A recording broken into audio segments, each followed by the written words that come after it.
Mummy जी, मैं 4-5 दिनों के लिए मायके जा रही हूँ और वैसे मैंने शांता बाई से बोल दिया है, वो 4-5 दिन खाना बनाने के लिए आ जाएगी। सुबह वो इनका टिफ़िन पैक करके चली जाएगी और आपके लिए नाश्ता और दोपहर का खाना बना देगी। और वैसे भी बस 4-5 दिनों की ही बात है, फिर तो मैं आ ही जाऊंगी। रचना अपनी सासू माँ से एक ही लय में बोले जा रही थी, तभी उसकी सासू माँ ममता जी रौब झाड़ते हुए बोली, तुम्हारे बिना भी हम सब कुछ कर सकते हैं बहू, अभी तो मेरे हाथ पैर चलते हैं। तुम तो ऐसे कह रही हो जैसे तुम्हारे बिना दुनिया ही रुक जाएगी। और वैसे भी अब तुम्हारी माँ तो रही नहीं, फिर कौन सा मायका, अब वहाँ है ही कौन तुम्हारा, बस खाली दीवारें और खिड़कियाँ बची हैं। अपनी सासू माँ की बात सुनकर रचना उदास हो गई और मन ही मन सोचने लगी कि जब माँ थी तब भी आप मुझे कौन सा मायके जाने देती थी। माँ के पास कभी 4 दिन भी नहीं रुकने दिया आपने। जब भी मेरी मायके जाने की बात आती तो आपका मुंह फूल जाता था। खैर, अपने ख्यालों से बाहर आई और बोली, मम्मी जी, चाहे मेरी माँ शरीर के साथ हमारे साथ नहीं है, लेकिन उनका आशीर्वाद हमेशा हम चारों बहनों के साथ रहेगा। माँ इस दुनिया में नहीं है तो क्या हुआ, लेकिन इस दिल में तो हमेशा ही रहेगी। उस घर में केवल दीवारें ही नहीं हैं, मेरी माँ की यादें भी हैं। केवल खिड़कियाँ और दरवाजे ही नहीं हैं, मेरी माँ की खुशबू भी है। हम चारों बहनों ने तय किया है कि हम हर साल 2 बार अपने मायके में इकट्ठे होंगे और माँ की यादों को एक साथ जिएंगे। इसलिए मेरी बहनें भी आएंगी और मैं भी बच्चों को लेकर आज शाम को जा रही हूँ। रचना अपनी चारों बहनों की सबसे बड़ी बहन थी और ससुराल की इकलौती बहू। वो जब 5वीं कक्षा में थी तभी एक सड़क दुर्घटना में उसने अपने पापा को खो दिया था। एक बेटे की चाह में उसकी 30 वर्षीय माँ एक के बाद एक 4 बेटियों की माँ बन गई थी। आजकल जिस उम्र में लड़कियां शादी कर रही हैं, उस उम्र में उसकी माँ 4 बेटियों के साथ विधवा हो गई थी। वह तो रचना के पिताजी एक सरकारी कर्मचारी थे, इसलिए माँ की अनुकंपा के आधार पर सरकारी नौकरी लग गई थी। नहीं तो चारों बेटियों के साथ उसकी माँ या तो भीख मांगकर गुजारा करती या दूसरों के घरों में झाड़ू पोछा करती। माँ ने अपने दम पर अपनी चारों बेटियों की शादी की। कुछ अच्छे रिश्ते तो कुछ केवल इसलिए हाथ से निकल गए थे क्योंकि रचना के कोई भाई नहीं था, इसलिए अच्छे घर वाले लोग आते तो थे, लेकिन यही कहकर वापस चले जाते कि बिन भाइयों की बहन है। लेकिन माँ हमेशा कहती थी कि मायका एक एहसास है जिसे तुम जब भी अपने माँ के घर आओगी महसूस कर सकती हो। जहाँ माँ से जन्मे बच्चे हों वही मायका होता है। माँ ने अपने रिटायरमेंट के बाद एक छोटा सा घर बनवाया था ताकि उनकी चारों बेटियाँ उनके जाने के बाद भी अपने मायके की याद में इस घर में हमेशा आती रहें। माँ ने मरने से पहले अपनी चारों बेटियों को बुलाकर कहा था कि बेटा, जब मैं नहीं रहूँगी तब ये घर ही तुम्हारी माँ होगी। जब भी मायके की याद आए तो यहाँ चली आना। चारों बहनें इस घर की एक एक चाबी रखना। खैर, शाम को रचना के पति रमेश जब ऑफिस से आए तो रचना उन्हें चाय नाश्ता कराकर और अपने सास ससुर के पैर छूकर अपने दोनों बच्चों को लेकर मायके के लिए रवाना हो गई। बच्चों के साथ में सफ़र कब कट गया पता ही नहीं चला। घर पहुंचते ही उसने अपने पास की चाबी से माँ के घर का ताला खोला। सब चीज़ें करीने से रखी हुई थी, बस थोड़ी धूल मिट्टी लग गई थी। रचना ने सारे घर की साफ सफाई की और अपनी बहनों के इंतज़ार करने लगी। एक एक करके चारों बहनें आ गईं तो चारों बहनें पहले गले से मिलीं और फिर अपनी माँ की तस्वीर के सामने खड़े होकर चारों बहनों ने एक साथ कहा कि माँ, हमारा मायका आज भी जिंदा है। कहते हुए चारों बहनों की आंखों में पानी आ गया। तभी दूसरे नंबर वाली बहन सुमन ने कहा कि देखो दीदी, हमारी माँ कितनी मजबूत थी, उनकी मजबूती उनके चेहरे से साफ दिखाई दे रही है।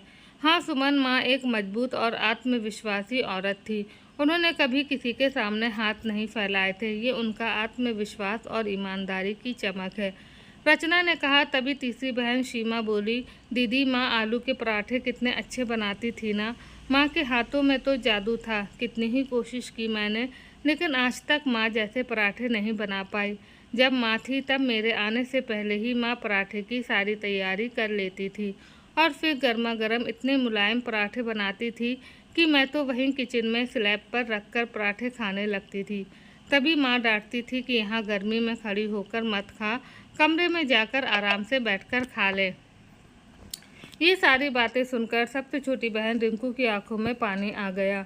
क्योंकि वो अपनी माँ की सबसे लाडली बेटी थी। रिंकू जब 6 महीने की भी नहीं थी तभी उनके पापा उन सबको छोड़कर चले गए थे। तीनों बहनों के ससुराल चले जाने के बाद केवल रिंकू ही तो माँ के साथ रह गई थी।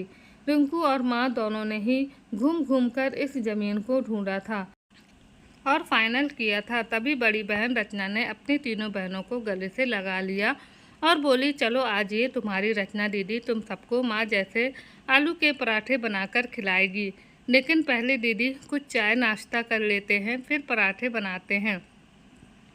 चाय की शौकीन दूसरी बहन सुमन ने कहा, हाँ चलो ठीक है, पहले चाय पी लेते हैं। चाय पीने के बाद रचना ने आलू उबलने के लिए चढ़ा दिए। तभी सुमन ने किचन में घुसते हुए कहा, लाओ दीदी आटा मैं लगा देती हूँ। तभी बाकी की दोनों छोटी बहनें भी किचन के गेट पर आकर खड़ी हो गईं और बोली, दीदी हम कुछ मदद करें? दोनों ने पूछा। नहीं, एक तो किचन में 2 ही लोग आराम से खड़े होकर काम कर सकते हैं, अगर तुम भी आ गए तो किचन भरी भरी लगेगी, और दूसरा तुम लोग बच्चों को देखो, वैसे भी हम दोनों ही बना लेंगी। रचना ने कहा तो दोनों बहनें बाहर आकर बच्चों को देखने लगी। रचना पराठे की तैयारी करते करते सोचने लगी कि जिस दिन माँ टिफ़िन में आलू पराठा देती थी उस दिन स्कूल में उसे भूखा ही रहना पड़ता था, क्योंकि रचना का टिफ़िन जैसे ही खुलता था तो सारी फ्रेंड्स उस पर टूट पड़ती थी। जब घर पर आकर ये बात माँ को बताती तो माँ बहुत खुश हो जाती और कहती कि कल से ज़्यादा बना दिया करूँगी। अरे दीदी कहाँ खो गई? कुकर ने सीटी दे दी है और मेरे हाथ आटे से सने हुए हैं, सुमन ने कहा तो रचना ने गैस बंद किया और कुकर ठंडा होते ही दोनों बहनों ने फटाफट आलू पराठे बनाने शुरू किए। एक पराठा बनते ही रचना ने कहा कि जा सुमन, पहले चटोरी रिंकू को बुला ले, सबसे पहले उसे ही पराठा खिलाते हैं, बच्चों को भी बाद में देंगे। रिंकू के आते ही रचना ने पराठे पर घी लगाया और माँ के हाथ से बना हुआ नींबू का अचार निकालकर पराठे के साथ दे दिया। एक निवाला खाते ही रिंकू बोली, वाह दीदी एकदम माँ के जैसा पराठा बनाया है, माँ के जैसा तो कभी ज़िंदगी में भी नहीं बना सकती छोटी। कहते हुए रचना की आंखों में पानी आ गया। तभी सुमन बोली, दीदी ये हर बात पर माँ की इतनी याद क्यों आ रही है? अरे पगली, माँ कभी भूलती है क्या? जब तक सांसें हैं तब तक माँ और माँ की बातें ऐसे ही याद आती रहेंगी। चारों बहनों का खाना पीना हो गया तो चारों बहनों ने हॉल में ही चारों के लिए बिस्तर बिछा लिए। बच्चों को पहले ही सुला दिया था। माँ थी तभी पांचों माँ बेटी एक जगह ही सोती थी, तो माँ कहती थी कि मेरे बाद भी तुम चारों बहनें ऐसे ही मिलजुल कर रहना, कभी किसी के बहकावे में आकर अपने रिश्ते खराब मत करना। लेने देने में वक्त और परिस्थितियों के हिसाब से भले ही मुझसे 19-20 का अंतर हो गया होगा, लेकिन प्यार में तुम चारों से बराबर करती हूँ। एक माँ के लिए उसके सब बच्चे बराबर होते हैं। माँ हम चारों हमेशा ऐसे ही रहेंगी और तुम ऐसी बातें क्यों करती हो? हम तुम्हें कहीं नहीं जाने देंगे, सबसे बड़ी बेटी रचना कहती। लेकिन माँ को कहाँ रोक पाई। माँ को हल्का सा बुखार ही तो हुआ था। रचना ने तो सिर्फ माँ का हालचाल पूछने के लिए ही फ़ोन किया था। माँ की आवाज़ सुनी तो उसे माँ की तबीयत कुछ खराब लगी, तो वो तुरंत माँ से मिलने आई और आकर अपनी माँ को अस्पताल लेकर गई। अस्पताल में एडमिट कराने के बाद उसने अपनी दूसरी बहन सुमन को फ़ोन करके बताया तो सुमन भी आ गई। कई टेस्ट होने के बाद पता चला कि माँ को ब्लड कैंसर हो गया है। तब तक तीसरी बहन सीमा भी माँ से मिलने आ गई थी। डॉक्टर माँ का इलाज शुरू करते उससे पहले ही माँ दूसरी दुनिया के सफ़र पर निकल गई थी। सबसे छोटी बहन रिंकू दूसरे शहर में होने की वजह से वो समय पर नहीं पहुँच पाई थी और जब तक पहुंची तब तक माँ को गहरी नींद में सोए हुए पाया। रिंकू को आज भी इस बात का मलाल था कि वह अंतिम समय में माँ के साथ नहीं थी। दीदी नींद नहीं आ रही, रिंकू ने कहा तो बाकी तीनों बहनें भी बोली कि हाँ नींद तो हमें भी नहीं आ रही। ऐसा कहकर चारों बहनें एक के बाद एक उठकर बैठ गईं। दीदी मैंने पापा को कभी नहीं देखा, जब पापा चले गए थे तब माँ ने कैसे हम सबको संभाला? रिंकू ने पूछा। मैं भी छोटी थी लेकिन वक्त ने समझदार बना दिया था।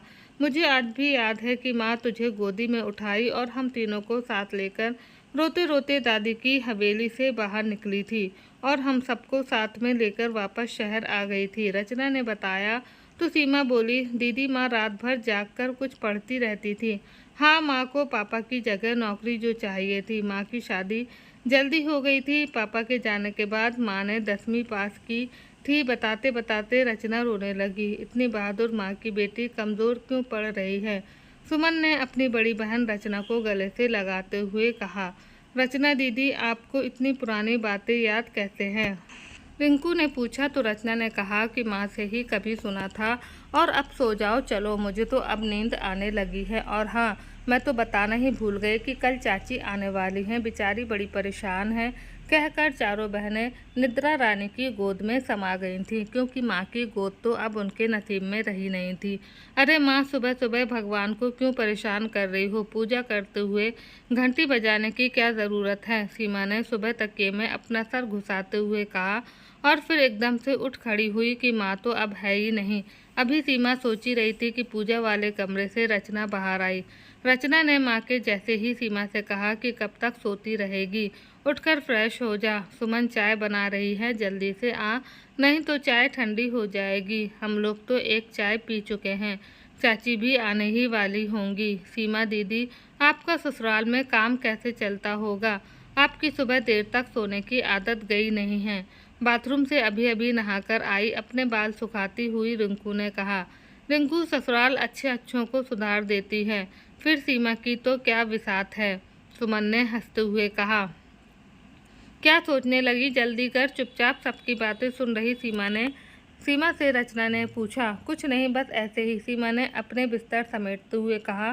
तो रचना बोली, जानती हूँ तुझे माँ की याद आ गई। चारों बहनों ने फटाफट मिलकर घर के काम निपटाए और बच्चों को भी खिला पिला दिया। लंच की तैयारी भी कर दी थी ताकि चाची के साथ आराम से बैठकर गप्पे लड़ा सकें।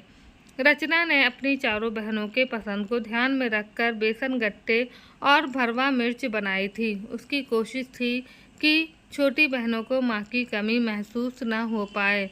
भगवान खुद हमारी देखभाल नहीं कर सकते, इसलिए तो माँ को बनाया, और जब माँ भगवान के पास चली गई तब बड़ी बहन ही माँ का दर्जा होती है। ये सब सोचकर उसने अपनी तीनों बहन के पसंद का खाना बनाया। और वैसे भी रचना ने अपनी छोटी बहन रिंकू को तो गोद में ही खिलाया था, क्योंकि बचपन में ही बाप का साया उठ जाने और माँ के संघर्षमय जीवन ने रचना को कब बड़ा और परिपक्व कर बना दिया था, उसे याद भी नहीं था। माँ अपनी ज़्यादातर परेशानियाँ उसी से शेयर करती थी। माँ ने मरने से पहले उससे कहा भी था कि रचना, तू ही वह डोर है जो मेरी माला के चारों मोतियों को पिरो कर रखेगी। तुम चारों बहनें हमेशा एक रहना और एक दूसरे का सुख दुख में साथ देना। माँ, तुम बिल्कुल चिंता मत करो, अभी तो तुम बस जल्दी से घर वापस लौटने की सोचो। रचना ने कहा तो माँ बोली कि बेटा, तेरे ताऊ जी हमेशा मुझे यही ताने सुनाते रहते थे कि देखना, बिन भाई की तेरी बेटियाँ तेरे जाने के बाद पीहर की दहलीज को तरसेंगी। उनको चिढ़ होती थी कि मैंने उनके बड़े बेटे को गोद क्यों नहीं लिया। ये सब बातें बाद में करेंगे माँ, मुझे सब पता है, हमें तुमसे कोई शिकायत नहीं है। मायका क्या केवल भाई से ही होता है? मायका तो माँ के जन्मे बच्चों से भी हो सकता है, वो चाहे बेटा हो या बेटी। तुमने बिल्कुल सही निर्णय लिया था। रचना ने माँ का हाथ अपने हाथों में लेते हुए कहा था। तू ना जाने कब इतनी समझदार हो गई मेरी बच्ची, माँ ने रचना के गाल को सहलाते हुए कहा था। रचना ने अपने गाल पर हाथ लगाया, मानो वहाँ अभी भी माँ का स्पर्श मौजूद है। तभी किचन से बाहर आई हुई सुमन बोली, रचना दीदी, आटा गूंद दिया है, जब खाना खाना होगा तब रोटियां सेक लेंगे। हाँ हाँ, चल बाहर चल कर बैठते हैं, अतीत से वर्तमान में लौटती हुई रचना ने कहा। तब तक दरवाजे की घंटी भी बज गई थी, शायद चाची आ गई हैं। रिंकू ने जाकर गेट खोला। चारों बहनों ने चाची का अभिवादन किया और उसके बाद चाची को घेर कर बैठ गईं। रचना के पापा 3 भाई थे और उसके पापा बीच के भाई थे। रचना के ताऊ जी के 3 बेटे थे और चाची जी के सिर्फ 2 ही बेटियां थीं। तो रचना के चाचा ने ताऊ जी के एक बेटे प्रवीण को गोद ले लिया था। जब चाचा ने प्रवीण को गोद लिया था तब प्रवीण को इतनी समझ नहीं थी उसके असली माता पिता कौन हैं, तो वो इसलिए हमेशा अपने माता पिता से ही ज़्यादा प्रेम करता था। प्रवीण की शादी के बाद तो चाची की हालत बहुत ही बिगड़ गई थी, क्योंकि रचना को कभी कभी उसकी माँ बताया करती थी। चारों बहनों को एक साथ देखकर चाची ने आंखों में आंसू भरते हुए कहा कि भाभी जी ने बड़े भाई साहब के सबसे बड़े बेटे रमन को गोद न लेकर बिल्कुल सही किया। आज आप चारों बहनों को भाभी जी के संजोए ख्वाबों जैसे आशियाने में खुश और संतुष्ट देखकर मन प्रफुल्लित हो गया है। काश मैंने भी भाभी जी की बातों को सुना होता। चाची, आपकी बेटियों को भाई तो मिल गया, हम बेचारियों जैसी बिन भाई की तो नहीं हैं, सुमन ने कहा, क्योंकि सुमन का स्वभाव ही ऐसा था कि वह खाए बिना रह जाए लेकिन कहे बिना न रह पाए। तभी रचना ने आंखों ही आंखों में सुमन को चुप रहने का इशारा किया और अपनी चाची से बोली कि चाची, आप इसकी बातों का बुरा मत मानना, ये तो ऐसी ही हरकतें कहती रहती है।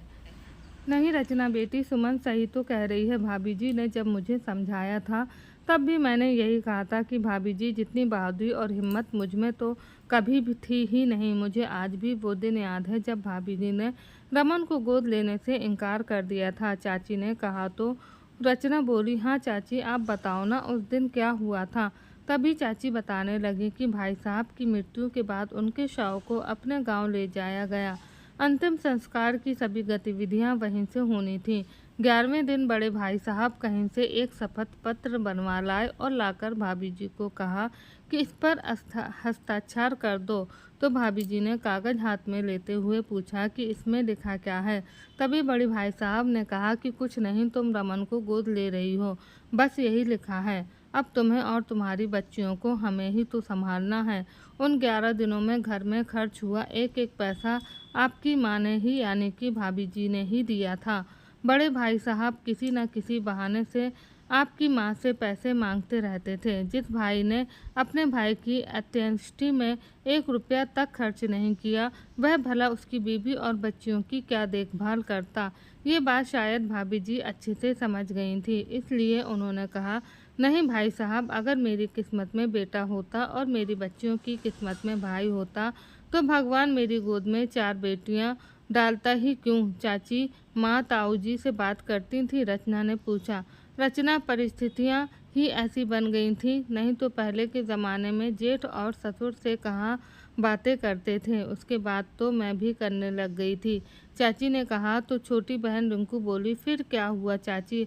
अरे पहले कुछ चाय नाश्ता तो हो जाए, फिर सुनते हैं, सीमा ने उठते हुए कहा।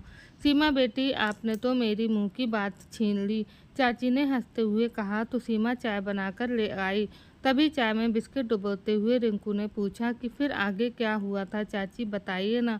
तभी चाची बोली कि भाभी जी ने जब रमन को गोद लेने से इनकार कर दिया था तो बड़े भाई साहब के मुंह से असली बात निकल गई थी कि अगर रमन को गोद नहीं लेगी तो अनुकंपा नियुक्ति के लिए आवेदन कैसे करेंगे, और तेरे पति की नौकरी की जगह दूसरी नौकरी मेरा बेटा रमन ही तो करेगा।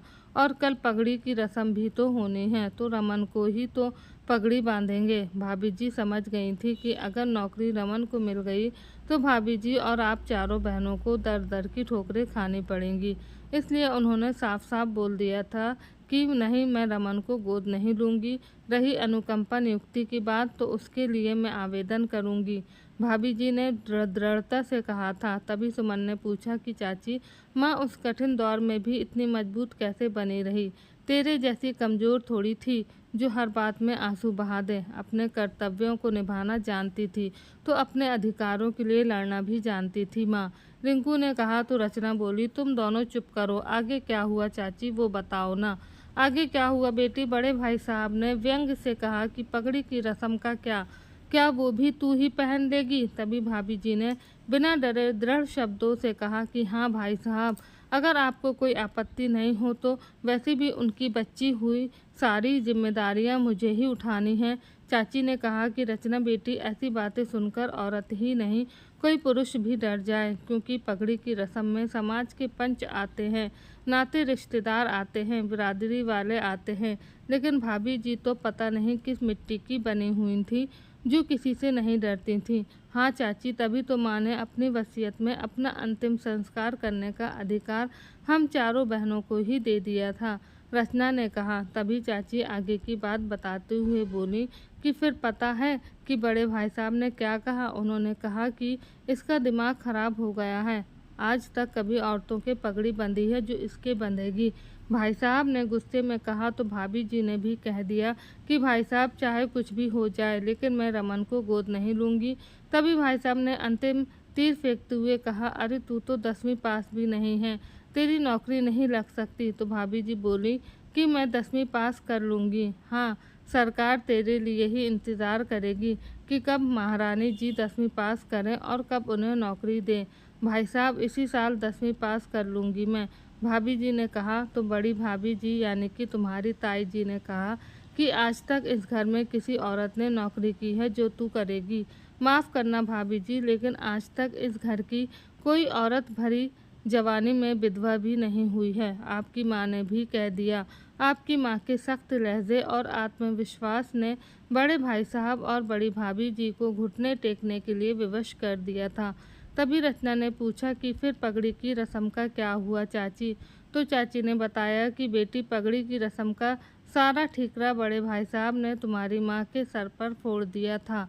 फिर तुम्हारी माँ घूंघट निकालकर सब पंचों के बीच जाकर खड़ी हो गई और हाथ जोड़कर बोली कि रमन की पगड़ी रस्म हो, इससे मुझे कोई ऐतराज़ नहीं है, लेकिन मैं उसे गोद देकर अपनी बच्चियों का गला नहीं घोट सकती। हाँ, अगर सभी पंच ये लिख कर दें कि मेरा और मेरी बच्चियों का पालन पोषण करेंगे तभी मैं गोद लेने का विचार कर सकती हूँ। पंचों की कहाँ इतनी हिम्मत थी कि 4-4 बच्चियों के भरण पोषण की जिम्मेदारी लेते। सब लोग एक एक करके निकल लिए। तभी रचना ने पूछा कि चाची, माँ ने पगड़ी बांधी क्यों नहीं? पगली माँ पहले ही इतनी क्रांति कर चुकी थी, इसलिए उन्होंने पगड़ी न बांधने का निश्चय किया। वाकई में उस दिन मेरा दिल चाहा था कि अभी जाकर भाभी जी को कह दूं कि वह मेरी झांसी की रानी, तूने कमाल कर दिया, लेकिन समय की नज़ाकत देखकर चुप रह गई थी। आपकी माँ जैसी हिम्मत बहुत ही कम लोगों में मिलती है बेटी। हाँ चाची, बिल्कुल सही कह रही हो आप। हम चारों बहनों तो माँ के चरणों की धूल भी नहीं है, रचना ने कहा। तो चाची बोली, अरे नहीं रचना बेटी, आप चारों बहनों में भी अपनी माँ की जैसी ही हिम्मत है। आपकी माँ की हिम्मत आप लोग ही तो थे। भाभी जी, आप चारों को अकेले घर पर छोड़कर नौकरी पर जा पाती थी, नहीं तो बेटियों की माँ की फिक्र को एक माँ ही समझ सकती है। आप चारों में भी बहुत हिम्मत है बेटी।